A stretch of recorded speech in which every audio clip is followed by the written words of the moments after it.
অত্যন্ত চাঞ্চল্যকর এবং নৃশংস একটি হত্যাকাণ্ড সম্পর্কে আপনারা ইতিমধ্যে অবগত আছেন যে জাতীয় নির্বাচনে কিছুদিন পূর্বে গত 17 নভেম্বর 2025 রাজধানীর পল্লবীতে সেকশন সি ব্লকে আপনার একটি হার্ডওয়্যার দোকানে, বিক্রমপুর হার্ডওয়্যার দোকানে পল্লবী থানা যুবদলের সদস্য সচিব গোলাম কিবরিয়াকে হেলমেট বাহিনী অত্যন্ত নৃশংসভাবে দোকানের মধ্যে ঢুকে তারা গুলি করে তার মৃত্যু নিশ্চিত করে। 3 জন শুটার আমরা সিসি ক্যামেরা ফুটেজে দেখতে পাই। 3 জন শুটার একে একে তাকে গুলি করে তারা পরবর্তীতে পালিয়ে যায় এবং তার মধ্যে একজন শুটার পরবর্তীতে জনগণ কর্তৃক ধৃত হয় এবং 2 জন শুটার ওর পর থেকে কিলিং মিশনে অংশগ্রহণকারী 2 জন শুটার তারা এই ঘটনার পর থেকে পলাতক ছিল। চাঞ্চল্যকর এই হত্যাকাণ্ডের সিসিটিভি ফুটেজ যখন সামাজিক যোগাযোগ মাধ্যমে প্রচারিত হয় তখন দেশব্যাপী ব্যাপক সমালোচনা এবং একই সঙ্গে একটি চাঞ্চল্য এবং আতঙ্ক তৈরি হয় যে দিনে দুপুরে এরকম একটি রাজনৈতিক ব্যক্তিত্ব, এক ধরনের বড় ধরনের নেতাকে সন্ত্রাসীরা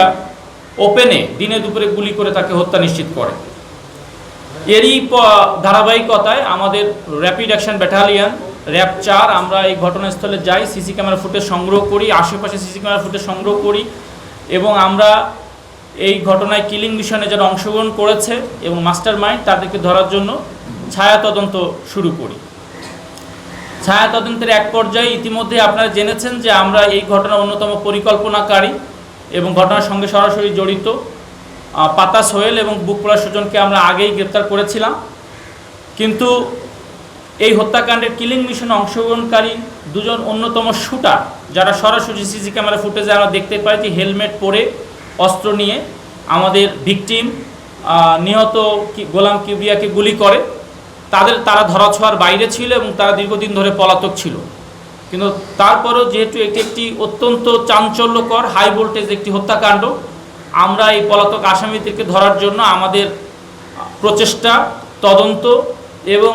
আমাদের সার্বক্ষণিক গোয়েন্দা তৎপরতা অব্যাহত রাখি। এরই এক পর্যায়ে আমরা জানতে পারি তথ্য প্রযুক্তির সহায়তায় যে এই আসামিগুলো তারা বিভিন্নভাবে দেশের বাইরে, বাংলাদেশের সীমান্ত অতিক্রম করে দেশের বাইরে যাওয়ার চেষ্টা করছিল।